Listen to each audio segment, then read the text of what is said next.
Hello students, now you have an idea about motion. Let us see how to represent motion. Here we are going to discuss about the graphical representation of motion. Let us see. Here you can see distance time graph. In this chapter we will discuss about two types of graphs. First one distance time graph and the second one velocity time graph. You know the relation between all these quantities. Here distance time graph, you know if you are going to draw a graph, that time you need two coordinates. First one x coordinate and the second one y coordinate. This also you know, in a graph two axes there. Then which quantity you have to plot along x axis and which quantity you have to plot along y axis. So in a distance time graph, time should be plotted along x axis and distance is plotted along y axis. Children, for drawing graph you have to write time along x axis. Along with that, in brackets you have to write the unit of time. Here you can see distance, in bracket m is written there. Meter is the unit of distance. So distance time graph. In this we are representing the change in position of an object with respect to time. You know, if the position of that object is changing, that is distance. That's why this is distance time graph. In this graph, time is plotted along x axis and distance is plotted along y axis. Here we have to discuss three cases. Distance time graph of an object at rest. So here this is distance time graph. Time should be plotted along x axis and distance along y axis. Unit of time in brackets, here unit of distance in bracket. Here you can see some values also. Then object is at rest means you know there is no change in position. Another one condition also given here. Object is at 20 meters, that is at a distance of 20 meter from origin. That object is at 20 meter away from origin. So here we can mark the position of that object, but here the object is at rest, that is not changing position. So after 1 second, if you are marking the position of that object, you have to mark here. So here 1, after 1 second that position 20 meter. After 2 seconds also same position.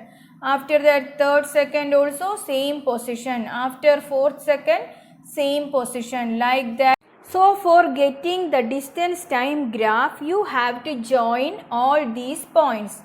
Here you can see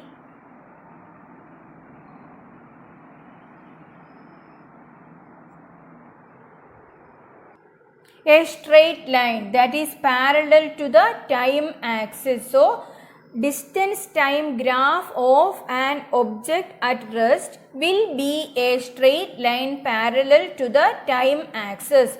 From this graph we can say about the position of that object. Here you can see that is 20 meter away from the origin. So once more, distance time graph of an object at rest is a straight line parallel to the time axis, or you can say x axis.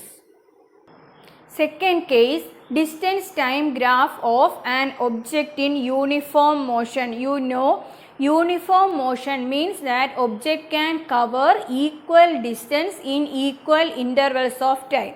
That's why we can say the speed of that object is a constant. In our chapter we are discussing about linear motion, straight line motion. So instead of that speed you can use the word velocity also. So here we are going to discuss about the distance time graph of an object in uniform motion. Here you can see a table, time and distance written there. Here in this distance time graph you have to plot time along x axis and distance along y axis. Here time we can write this as 1, 2, 3, 4 and 5. So here 0 there, 0. So you can mark here. Then after 1 second that object is at 20 meter away from that origin. So here. Then 2, 40, you can mark here, then 3, 60, then 4, 80, then 5, 100. Like this you can mark the points. If you are joining that points, you will get a graph like this. This is a straight line having slope. So, the distance time graph of an object in uniform motion will be a straight line having slope. This is the distance time graph of an object in uniform motion. Here you can see a straight line having slope. Here you can see this is making an angle. This graph is making an angle with the time axis. So how much slope is there? If you are finding the slope of the straight line, you will get the speed of that object. How can we say the slope gives us speed?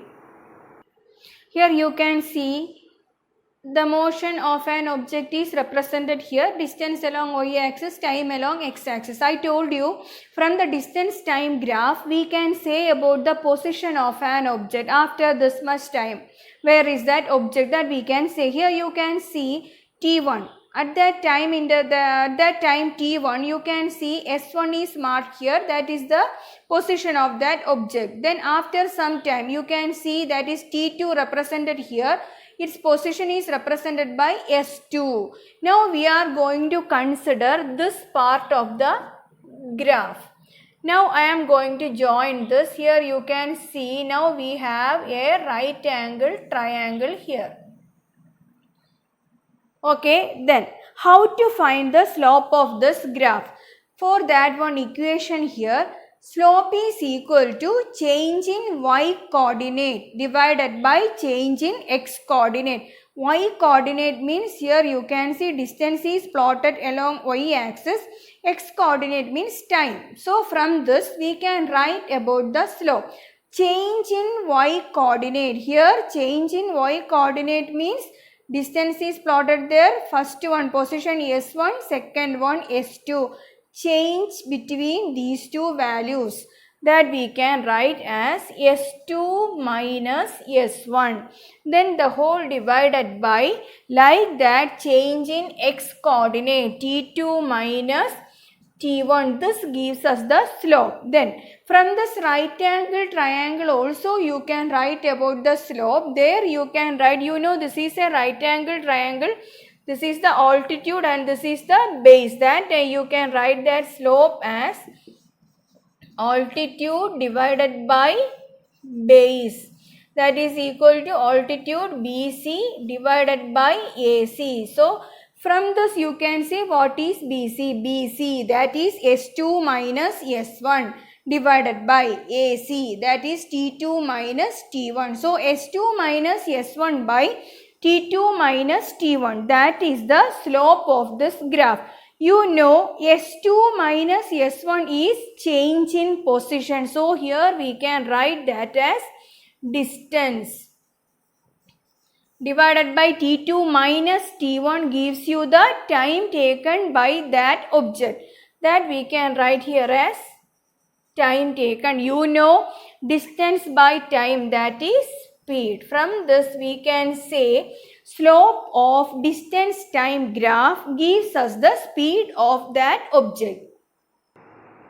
Now how to represent the motion, non-uniform motion of an object? Here you can see distance is plotted along y-axis, time along x-axis. You can see that graph as a curve. So here non-uniform motion means object covers unequal distances in equal intervals of time. So from this we can say we will get a curve. So any form of curve we can get in case of non-uniform motion. Once more, distance time graph of an object in non-uniform motion will be a curve.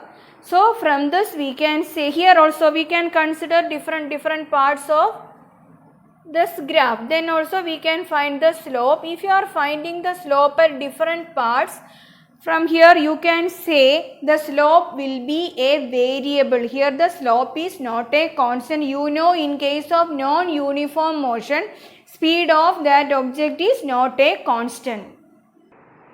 Here you can see distance time graphs for that three cases. First one, object is at rest, the graph will be a straight line parallel to the time axis. If that object is in uniform motion, you will get a straight line having slope. Then in case of non-uniform motion, distance time graph will be a curve.